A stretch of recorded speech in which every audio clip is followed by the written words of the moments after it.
Mr. Evans?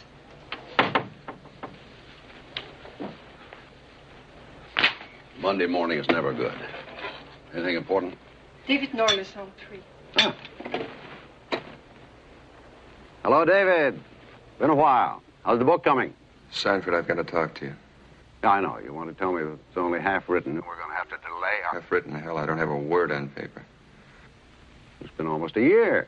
I know how long it's been, Sanford. But I can't write it. I'm afraid to write it. You're not making sense. We gave you a sizable advance to write a book debunking the supernatural, which was your idea, not ours. And now you tell me, a year later, you haven't even started it. I'm into the book. Deep into it. But, it's on tapes. A series of tapes. When you hear them, you'll understand. What will I understand? How far I've gone. How dangerous this whole thing is. Sanford, I have to talk to you. David, you sound very strange. You all right? David, are you all right? Yeah. Okay. Okay, well, what about the carnelian room for lunch tomorrow? It's no good. I have to see you now. Monday, Dave. You know what Monday's, all right? Why not tomorrow? Tomorrow might be too late.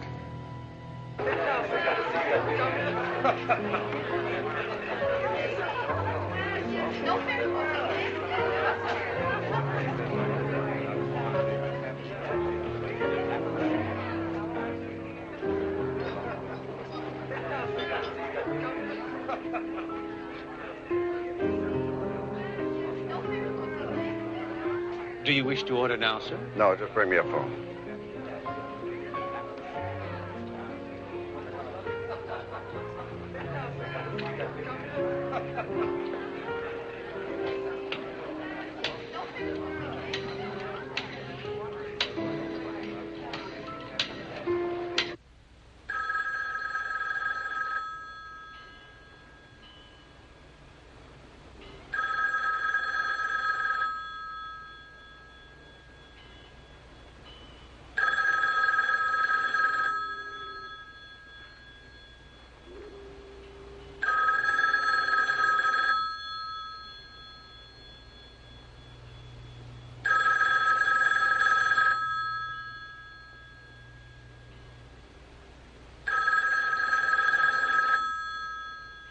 That was a week ago.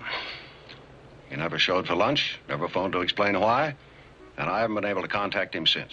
Sanford, you should be used to eccentric writers by now, and in my opinion, David Norliss is just a bit more eccentric than most. Well, I'll never get over this view. There is something wrong. I wish you'd check this thing out. Find out where he is. Sanford, I'm his lawyer, not his nursemaid. Please. All right, I'll look into it. I still say you're making too much of a broken lunch date.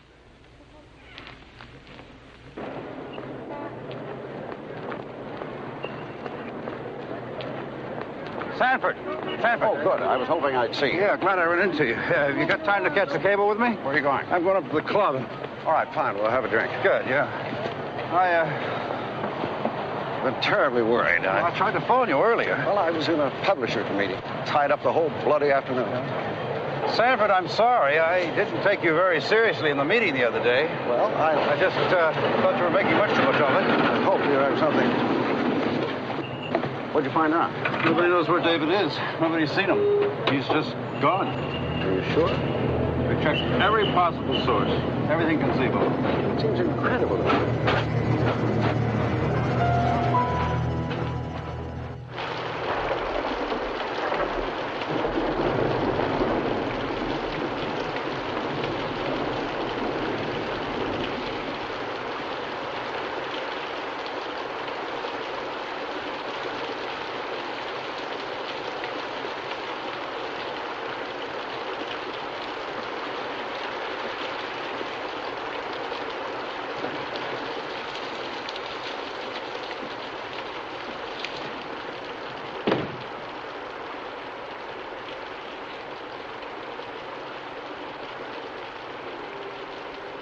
David?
Notes for introduction.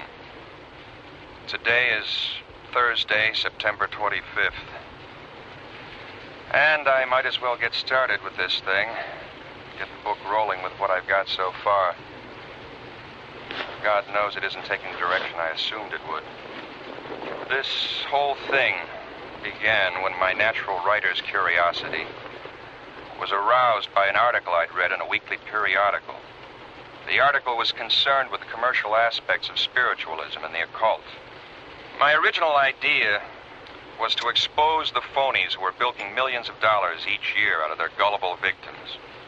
To go after the fake mediums, phony astrologers, the self-proclaimed seers, and trick mystics. I was successful at this for some time. The floating face, which was a dummy's head on a wire, the ghost of a woman's son, who turned out to be the medium's own kid in a weird getup. The fortune teller whose life images in a crystal ball were supplied by a hidden film projector. But then I got into this business with Ellen Cort. I'd better try to get this down exactly the way it happened. Ellen Stearns Cort was recently widowed. Her late husband, James Raymond Cort, was a successful sculptor from a well-to-do family. He worked from a studio on the grounds of his estate in Carmel. When he married, he brought Ellen there to live. The night before she came to see me, she had undergone a very bizarre and frightening experience. Shortly after midnight, she was awakened from a sound sleep by the barking of her dog, Raleigh.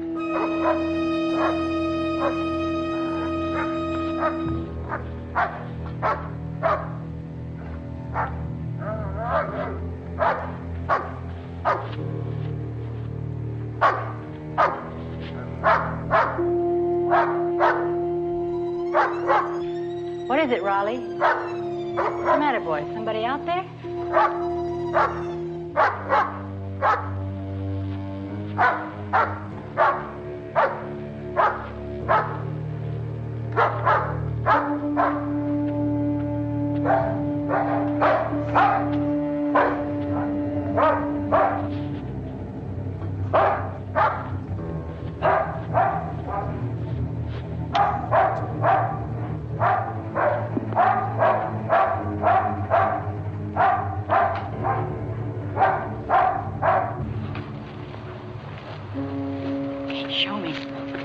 Show me what you want.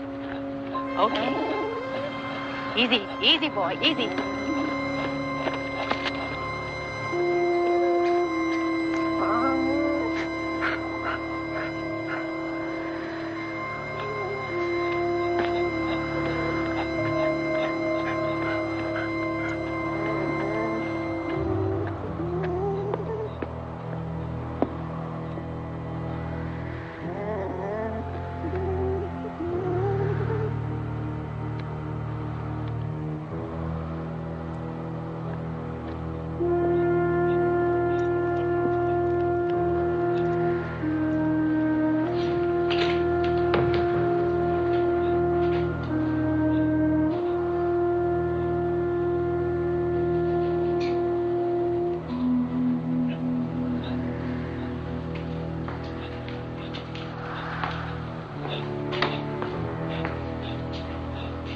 The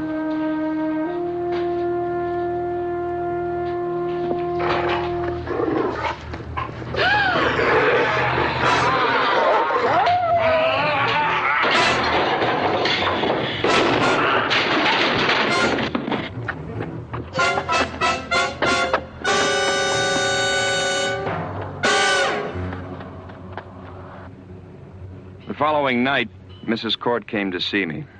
Actually, her sister, Marcia Stearns, an acquaintance of mine, had set up the meeting. Marcia knew about my work in the supernatural. When Ellen called her about the incident, Marcia had Ellen contact me. And the police found only the body of my dog, Raleigh. His neck snapped, ribs broken. They analyzed the bloodstains on the floor, and they were his. All his. Are you sure you hit the man when you fired the shotgun? I'm telling you, I hit him. Well, think about it. You were upset. You saw your dog killed. You could have missed. I've handled guns before. He was right in front of me in my direct line of fire. The charges hit him, smashed him backward, and that's when I ran. But when the police arrived, there wasn't a trace of him. No, he was gone. And when I told them who it was, they wouldn't believe me. Now that's why I've come to you. Well, Mrs. Cort, why wouldn't the police believe you? Because the man I shot was already dead. It was Jim. My dead husband, James Cort.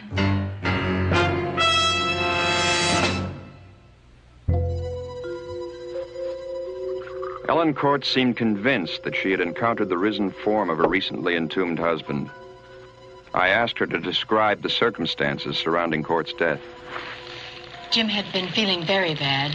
We didn't know why, and our family doctor suggested that he undergo a series of tests at the Fraser Clinic. That's when we discovered he was suffering from a terminal disease of the brain called Pick's disease. I've heard of it.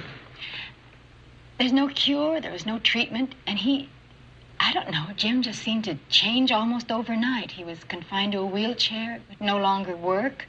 He even had me board up his studio. He wouldn't even talk about his work. Was he at all involved with the supernatural? Yes, he was. And it started just before his death. Well, tell me about that. I'd arranged an exhibit of Jim's sculptures at the Langdon Gallery. And he met a woman there named Madame Jekyll.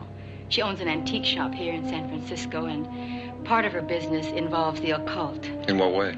She deals with objects that are supposed to have occult powers. She even claims to cure the sick, and Jim believed her. No doubt asked him for a lot of money, too.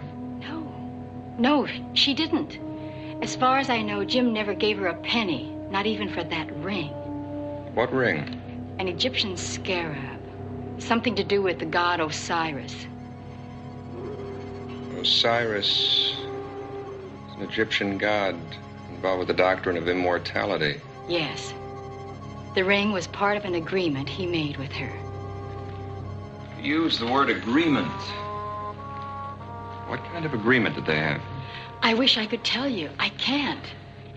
All I know is Jim accepted that ring in return for some kind of promise. He refused to discuss it. Where's the ring now? Do you know where it is? Yes. It's in his coffin. His coffin? Jim even specified that he was to be buried with that ring. That it be kept on his hand. And his body is in the crypt in the grounds of the estate. That's where his body should be. But after what I saw last night, I don't know anymore. The next afternoon, I had lunch with Marcia, who was taking a flight to New York. She was quite worried about her sister. But you know I'm not easy to panic. And when Ellen phoned me, I knew she was desperate. I suggested she talk to you.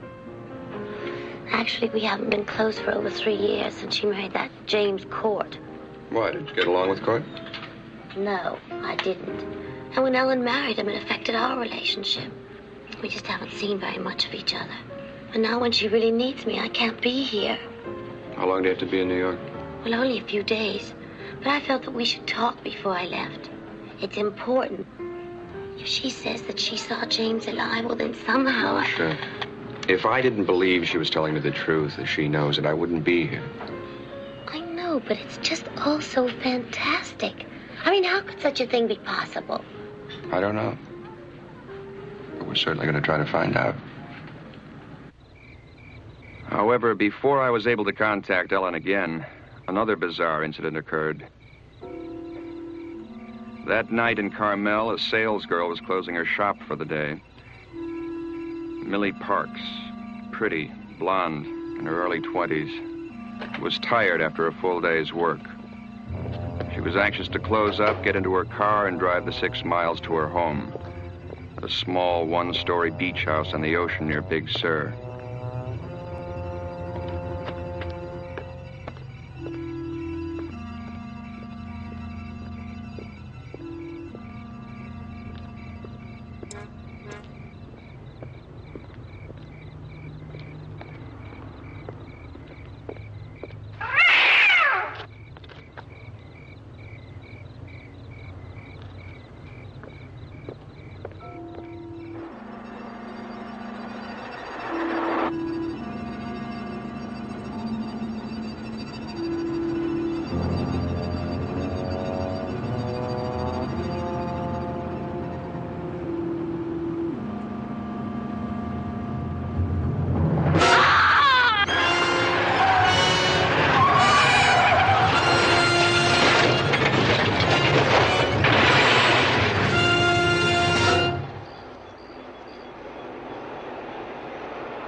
Hadn't come along in the opposite direction and give me a blast, I might never have seen it.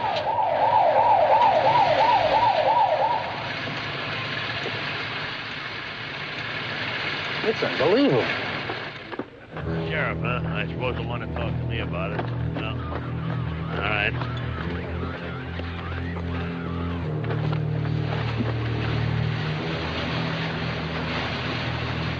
Get a blanket over that fast.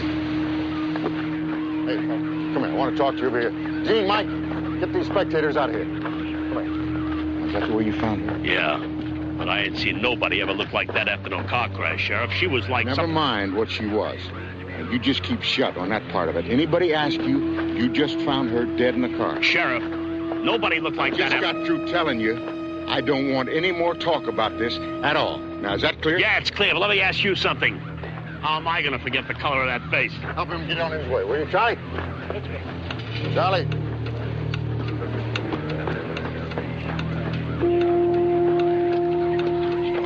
I'm putting a lid on this one. Nobody talks to anybody about the condition of the deceased. Give me the mic. Sheriff Hartley, we have a 946. Let me talk to the coroner.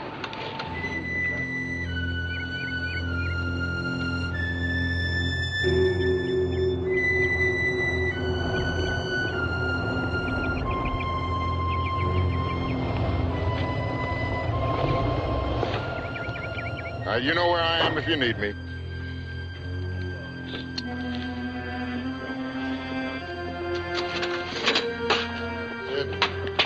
Oh, can't you ever be on time? What are you looking so sour about? Well, what do you think? You know, every time I manage to steal an afternoon, up come the rain clouds. Don't know what you're crying about. It doesn't look so bad to me. Well, if I came from Chicago, it wouldn't look so bad to me either. Hey, what about the autopsy report? I didn't get it yet. Oh, might be ready now. Why don't I call the office and find out? What is It's going to take a couple of minutes. Why don't you go get changed? Oh. You're not playing those. Oh, you're funny. I'll meet you in the first tee.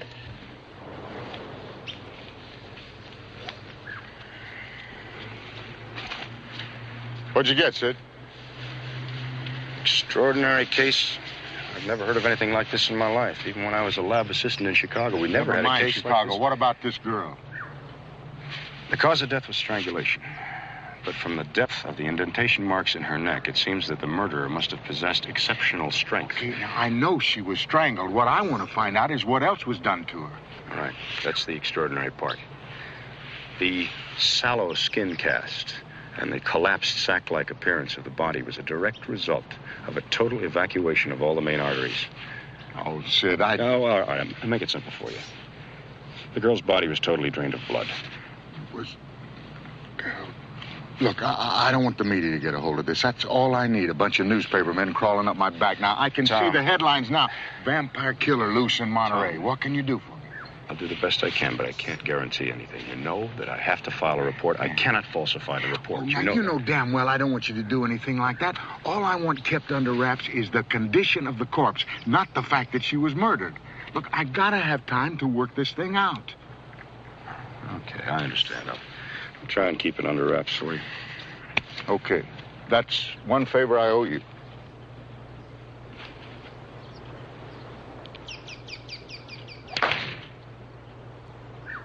From the looks of that one, I'm going to have to take 2 shots aside for... Sid, now, you know the only people who give shots are doctors. Tee it up.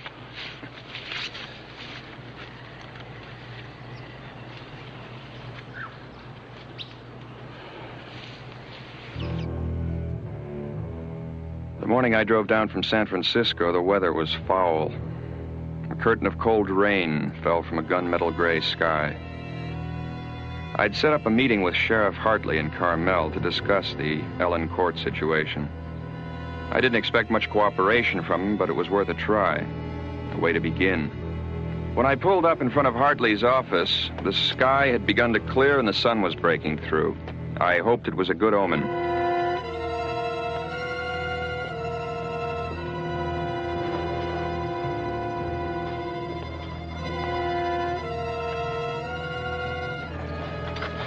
Mr. Norliss, at the risk of seeming inhospitable, I just don't understand why any of this would interest a man who spends his time, chasing ghosts. I'm sure you find this all very amusing, Sheriff. Mrs. Cort swears her husband is alive. She asked me to help her. I agreed to. What do you want from me? Any information that ties in with the man she shot in her husband's studio. Shot at. It's plain she missed him. Nobody can take a shotgun charge and keep walking. Look, she saw an intruder, she went panic. He could have been anybody, some bum looking to spend the night indoors. It gets cold out here in these woods at night. Now, I'll bet you that right now your ghost has hopped a freight and is halfway to Chicago. As for information, I don't have any to give. What about that girl who was murdered in her car the other night? What's her name? Millie Parks? Well, what about her? Well, I stopped in town before I came here and heard a few people talking about it. Well, it's like they say. Read all about it in your daily newspaper. I have. Somebody hid in the car, strangled her, the car hit a tree. Now, that's all there is to it. Mm-hmm. Are you sure that's all there is to it? Mr. Norliss, now, are you saying there's some connection between that dead girl and Mrs. Cort's ghost? I'm not saying anything. I'm just asking questions. That's what I get paid for. And I'll handle it if it's all right with you, Mr. Norliss. Sure, Sheriff. It's all right with me. Just seems that there are a lot of nervous people in town. I think they saw a lot more than they're willing to talk about. Like I said, that's police business. Okay. Thanks for the information.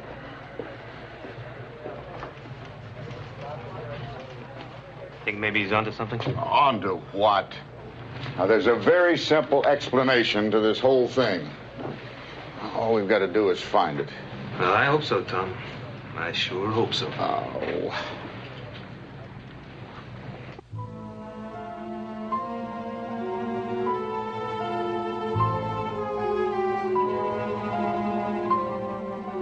As I headed for the Cort estate along the 17-mile drive, acres of lush cypress and tall pine loomed over me. The ocean below bellowed and roared, smashing into the coastline, spilling white foam along the sand. There's no doubt this rugged peninsula country could give the French Riviera tough competition. But on this afternoon, my mind really wasn't on the scenery. I kept thinking about the girl who had been murdered the night before, trying to tie what I knew about her into the story Ellen had told me. I had a gut hunch the two were connected. How, I didn't know. But I was going to have to try and find out.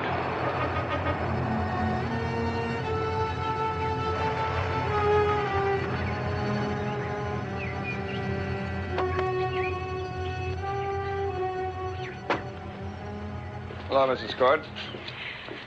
I really do appreciate your coming.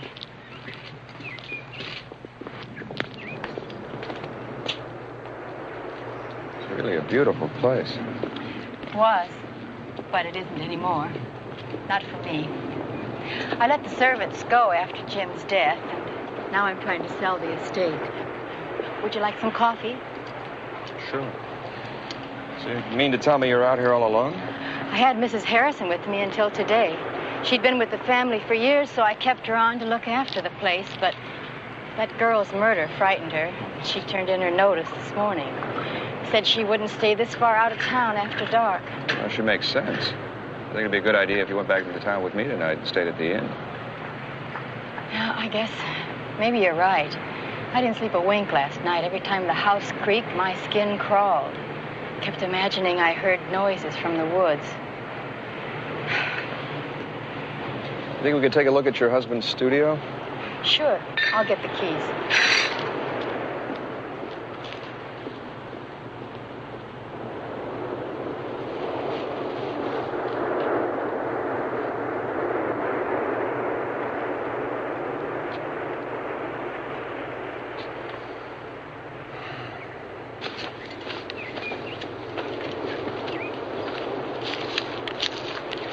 Say the dog led you in this direction? Yes, I practically had to run to keep up with him. What time did he wake you up? Just after midnight. There it is, over there.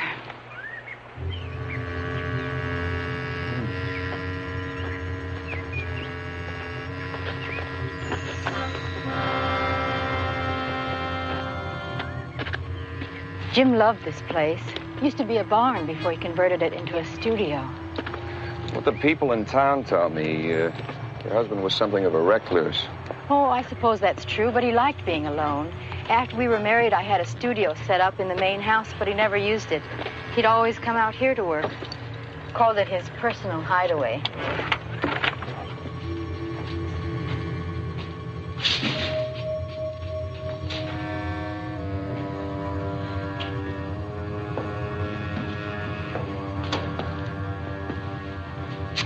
Is this from the dog? Yes, all of it. He killed Raleigh as easily as you'd smash a fly, and he was a German shepherd, a very powerful animal. Now, you say you had to unlock the door to get in. That's right. The question is, how did he get inside? Is this the corner he came from? Yes. He was standing right here. I'll never forget his eyes. They were horrible, wild, staring at me. How long has it been since you've been out here? I haven't been here since Jim died.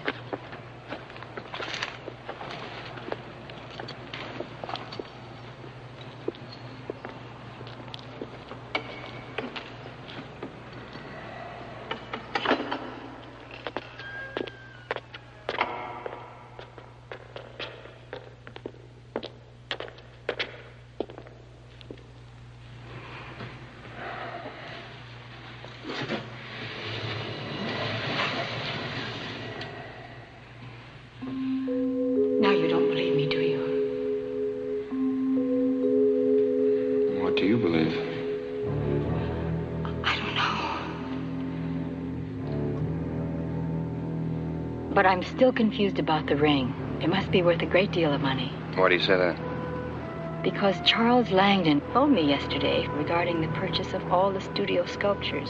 When he mentioned the ring, I told him it wasn't for sale. Well, what did he say? He became quite upset. And that's when I hung up. Maybe I should have a talk with Langdon. Look, while I'm in San Francisco, do me a favor. Find out all you can about that murder the other night. There's something about that girl's death they're trying to hide. Well, then you think there's a connection between what happened to me and the Parks girl? I don't know. That's what I want to find out. I'll call you tonight.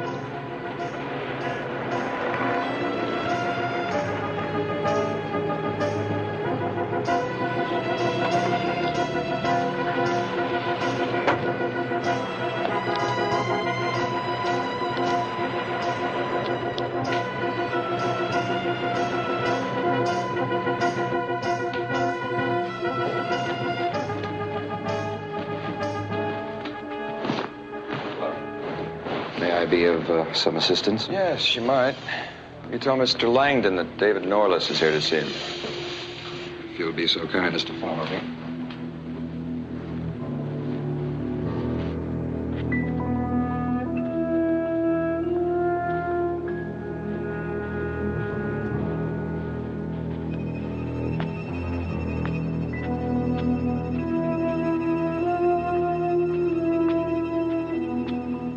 Mr. Langdon, a Mr. Norliss to see you. May I help you? David Norliss. Oh, I know you. I enjoyed one of your books very much. Really? Which one? I have a terrible memory for titles. It dealt with undersea life, and I believe it was off the coast of Yugoslavia. The Man Below. Yes. I'm glad you liked it. I did. You're the only one who read it. Come. May I show you something here? No, thank you. I would like to ask you some questions. Regarding your association with James Raymond Cort. Oh? You see, I'm looking into his death. Looking into? In what capacity? There's a private investigator working for Mrs. Cort.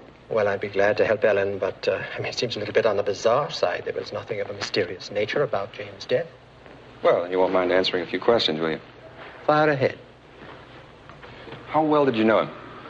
Well, we were closely associated. You see, our gallery is the main outlet for James' work here in San Francisco for the past several years. I've placed a great number of his works with collectors, and I've arranged for a few special commissions, things of that sort. Mm-hmm. Well, how much do you know about the occult, Mr. Langdon? Very little, actually. Doesn't interest me at all. That's interesting, because Mrs. Cort was saying... Could we talk upstairs? Sure. Please.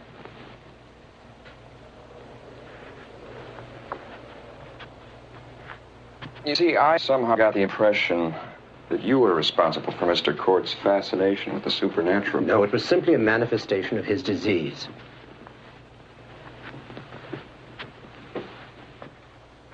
You do know Madame Jekyll, don't you?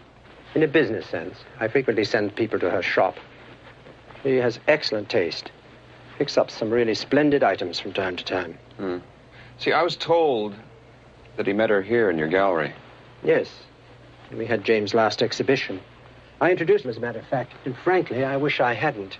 His obsession with the supernatural began with Madame Jekyll. What about that ring he got from her? You know anything about that? Apparently, it's from Egypt. It's very ancient. Known to collectors of antique jewelry as the Osiris scarab. Valuable. Well, its true value is difficult to determine. The beetle, as you know, is a symbol of immortality. And there are rumors that the Osiris scarab is a life ring capable of granting restorative powers to its wearer. You believe that? Hardly. Myth and nonsense. Why do you want the ring so badly? Apparently, Ellen told you of my interest. Obviously. I deal in antique art and objects, Mr. Norliss. This ring is such an object. It has a fascination for those of us who are connoisseurs. So certainly I should like to own the Osiris scarab. Well, Mrs. Cort told me that you demanded to know why the ring wasn't for sale.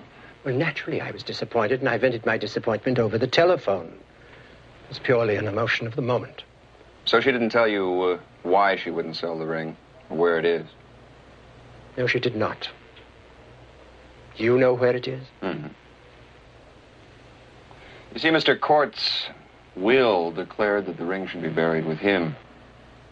It's now on his finger in the family crypt. How curious. How very curious.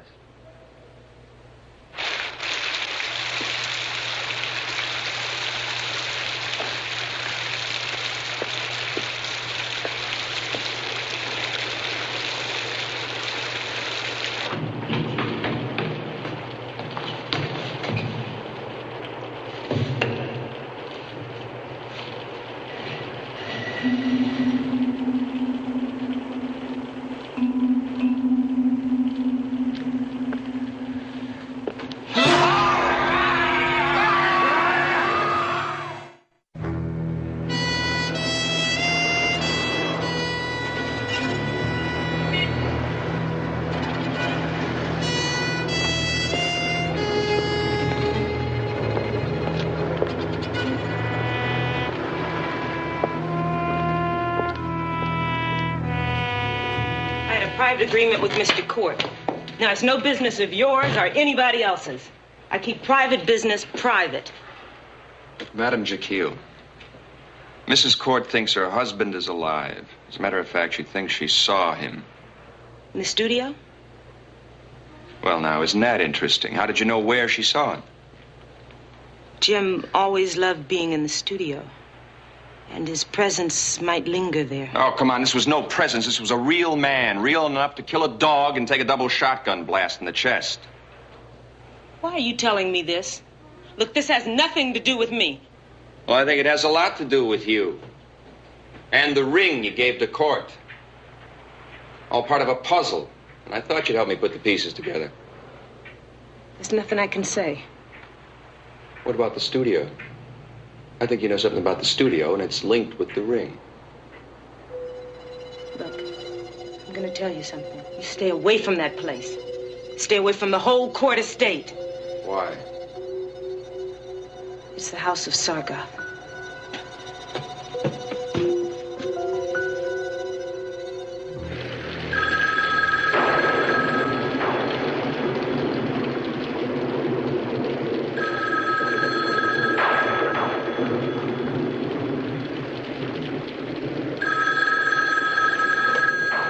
Hello?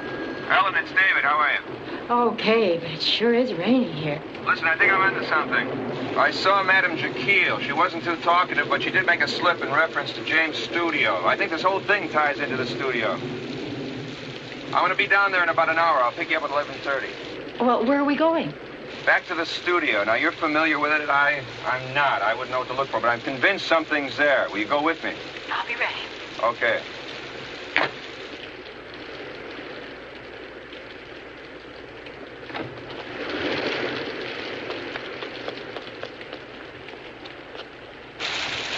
Midnight. I was worried. I thought something might have happened to you. The storm slowed me down. I ran into a lot of heavy traffic. What do you expect to find at the studio? I don't know. I'm not sure. Did you find anything out about the Parks girl? No, only that there seemed to be something strange about the body. Like what? Like she had no blood.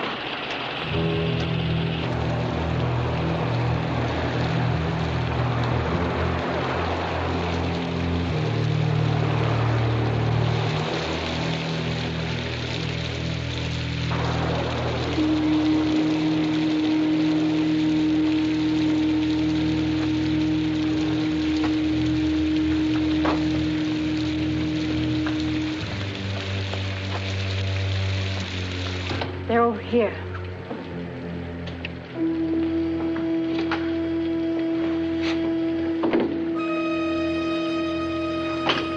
I hate to put you through this. I'd rather have done it alone. No, I'm glad I can help.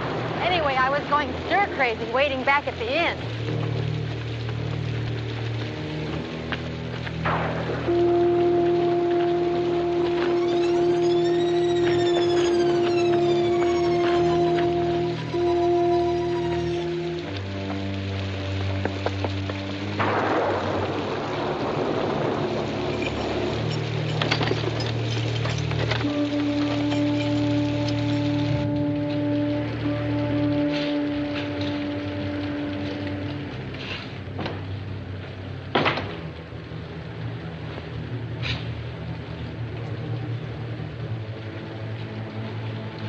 wish I knew what to look for.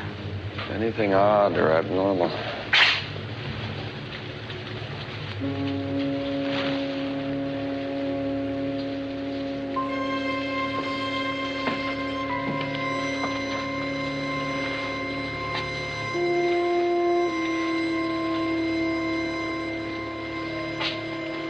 What's this?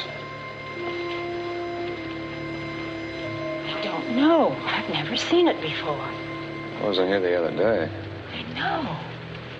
You sure he didn't start this just before he died? No. This isn't his. It's not like his work. Look at the face.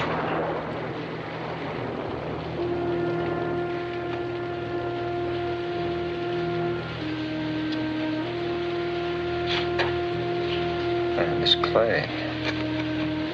What about it? It's still damp. Someone's still working on this thing. But that's impossible. How could that be?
Okay.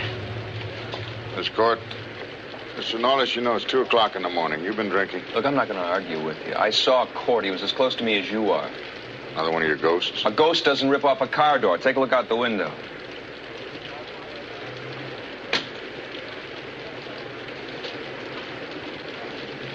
He did that? He did that. Mrs. Cort, are you all right?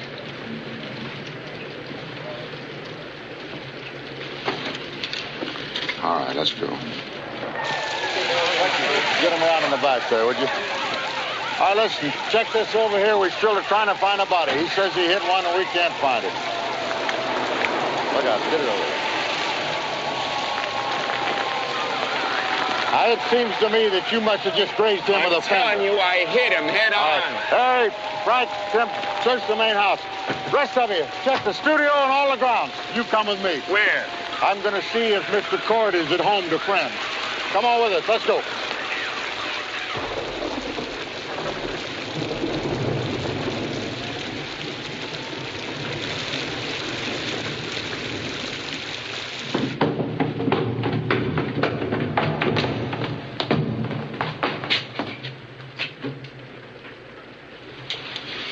Someone's taken the body. Did you hear what I said? That's all there is to it. Somebody's taken the body. Look, Hartley, what more do you need? Now you look, Mr. Norliss. I just don't buy your zombie story. As far as I'm concerned, we got a prowler that looks like Mr. Cort, who assaulted you people when you caught him doing his job. This is Cort's now, fault. for his own reasons, he removed Mr. Cort's body. Now, I'm still in the dark as to why. Maybe it's to follow up the disguise. How do you explain the abnormal strength? You think I pulled the door off the car? I don't try to explain anything. If I did, I would say that you snagged the open car door on the garage in your hurry to get out. Now, look, when people panic, they do funny things. What are you going to do about all this? Assuming that we don't find the prowler on the grounds, and I agree that's very unlikely, then I'll have the woods searched. In the meantime, it's late, and I'm tired. I'm going to take Mrs. Cort back to town. You follow us. When you get there, you can sign a complaint. Let's give up on this wild goose chase.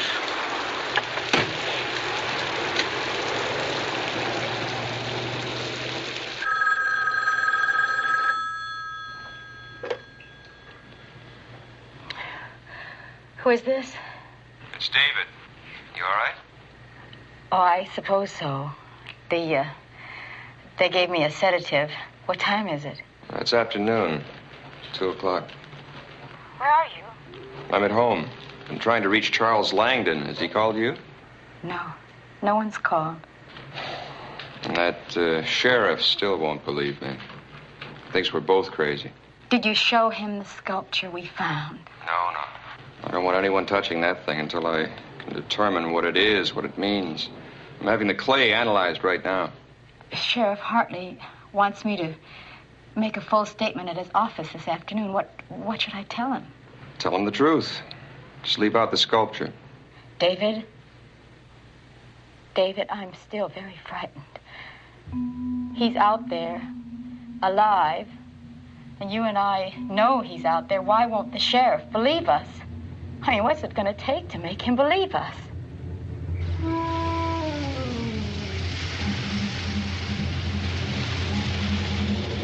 That night, Ellen's sister, Marcia, drove down from San Francisco. She had returned from her trip to New York earlier than expected. And unfortunately, when she tried to reach me, I was out. It was after midnight when she pulled into the deserted Court estate. And when she found no one there, she was already too tired to make the half-hour drive to Carmel. And since another storm was building, Marcia decided to seek closer lodgings. By the time she had arrived at the Orange Grove Motel, a small off-the-road scattering of faded cabins, the storm had broken, and the rain had begun to fall.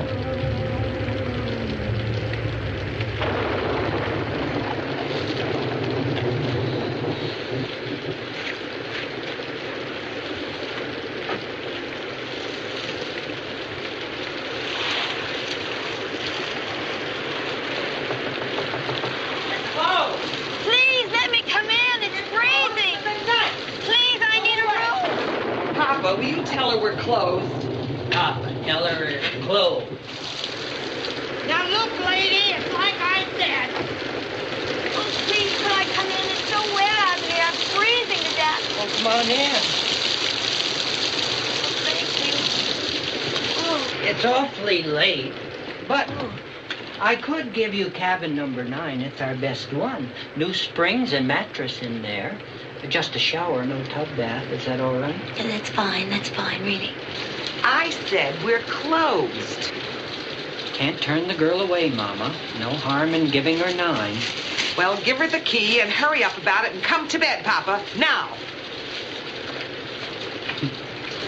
Mama, she gets a little grouchy after midnight. I can handle her, though. Well, I hope so. I don't want to cause you any trouble. Oh, no trouble at all. Now, let's see. That will be $10. Thank you. Oh, thank you.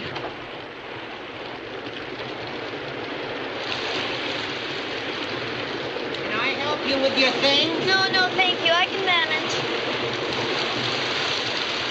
Pleasant dreams.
What's going on in here? No, I didn't get a good look at him. He just came wailing out, and he knocked me sideways, and he carried her off into the woods then. I knew when she said then that she was no good. All right, now tell me what you did see. Was he tall? Was he short? Was he thin? Was he fat? What do you remember? Tall and all wild in the eyes, and he wore dark clothes. All right, now listen to me, Mr. Dobkins, Mrs. Dobkins, and listen very good. I'm going to take you downtown so that you can see some mugshots. Now, in the meantime, if word of what happened here gets around, this whole town's going to go into a panic. I don't want the newspapers to find out about it until I have a chance to find the girl. That means that you don't see anybody, you don't talk to anybody about what happened here. Do you understand that? Oh, I won't say a word. You understand that? Oh, I do. I certainly do. Sheriff, there's just one thing I'd like to know. Yeah? What do I do if he comes back? Ellen, I just wanted to call and tell you I'll be late getting back there tonight. Is your sister there? Marcia, no. I thought she was still in New York. No, she tried to call me, got my service, and left a message. Said she was driving down late last night. I haven't seen her. Well, maybe she changed her mind. Thank you. If she calls again, I'll tell her where you are. Now, look, I'm at the architectural firm who originally designed your place. I found out how Cort got into the studio without unlocking the door. He came up from below. These blueprints I've been looking at show some very curious construction that went on back in the 20s. Seems the people who originally owned the place built a series of underground tunnels. Why would anybody want to build tunnels? Well, during Prohibition, they probably stored guns and liquor. The plans also show several entrances, one of which is in the crypt. Now, I found a connection between Cort and the bloodless condition of the Parks girl. I think the sculpture is being done by Cort. I think he needed the girl, needed to kill her. But why? For the clay in the sculpture. I just got the chemical analysis back. The clay is 40% human blood. Now, look, Ellen, stay put. I have a few more things to check on, and I'll be down as soon as I can. Okay?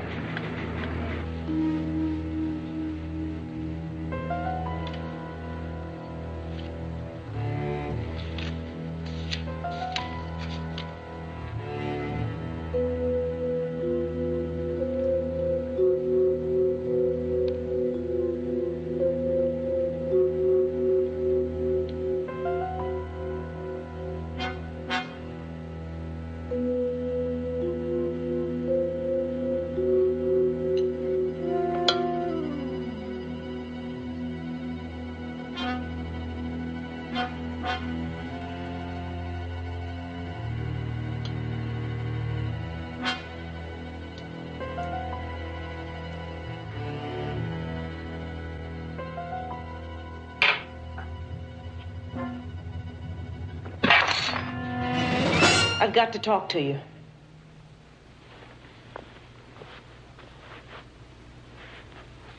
Now, do you mind telling me why you have to see David Norliss? I've got to break free. I've got to strike back at them. The powers of darkness. They've controlled me. Twisted me. And I've done their bidding. And listen, when I met your husband, the thing he most wanted in this world was that his crippled body be healed. And so, I told him about the Osiris scarab.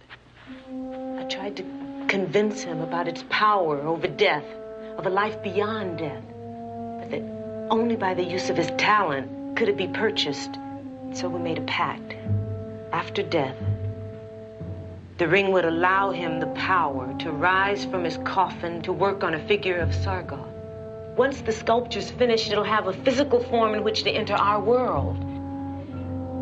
And in return for bestowing life to Sargon, Jim Cort will be granted immortality.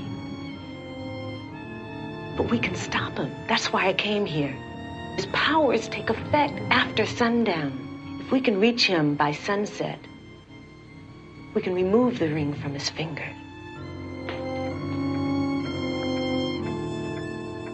Mr. Norliss, I have a message for you, sir.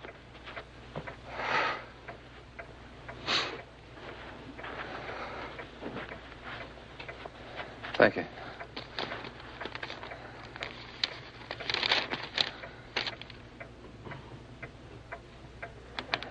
When did Mrs. Cort leave? 15 or 20 minutes ago, I guess. She and the other lady, they left in a big hurry. Yeah, how long before it gets dark here? About a half hour, I guess.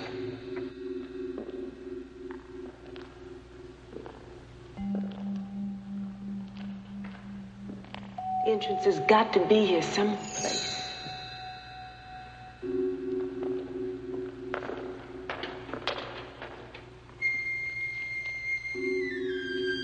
Over here, I think I found it.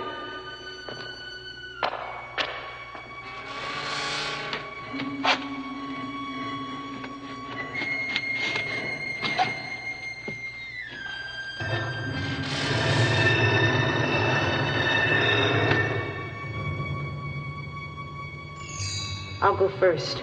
Maybe we should wait. We don't have time. We can't wait.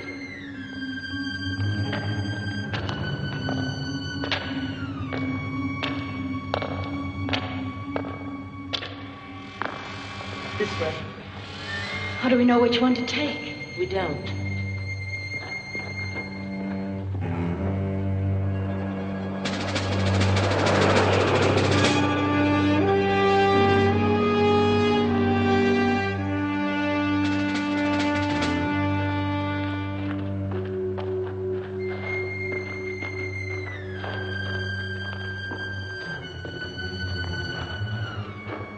You take that tunnel and I'll take this one. What if I find his body? Then you remove the ring. Well, let's go.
Why he let me go, I don't understand. But it's no use. Nothing's any use. Can you get it open?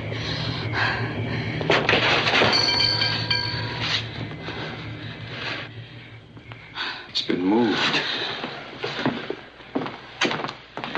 It's almost finished. Everything but the eyes. We can't let him come to life. Gotta let him finish. Let me. It's the only thing that can stop it. What are you doing? Making a blood circle. According to medieval alchemy, you can enter a blood circle, but if it's on fire, you can't get out. What's that? Hurry.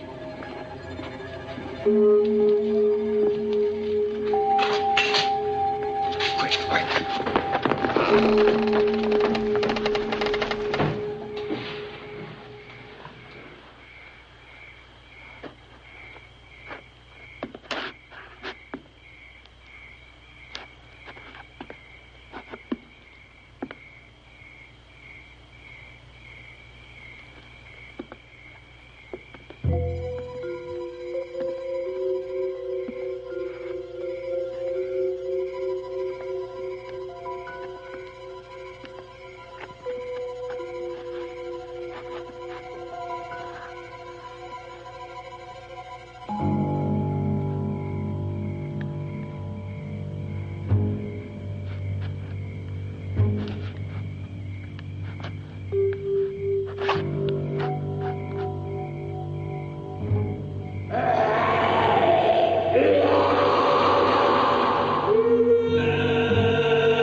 tried to explain it all to Sheriff Hartley, but he couldn't accept it. The next morning, they found the bones of a man in the ashes, the remains of James Raymond Cort, and of the demon Sargoth, they found nothing, absolutely nothing.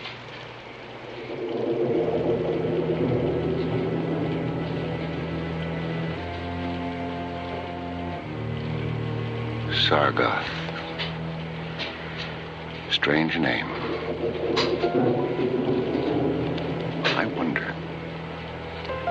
I wonder if he was truly destroyed. Or could he be the key to David's disappearance?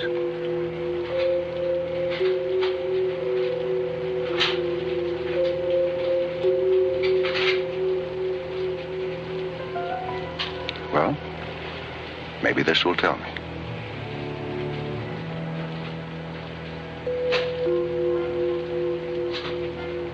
Chapter 2, December 4th. It was a rainy afternoon when I received the letter.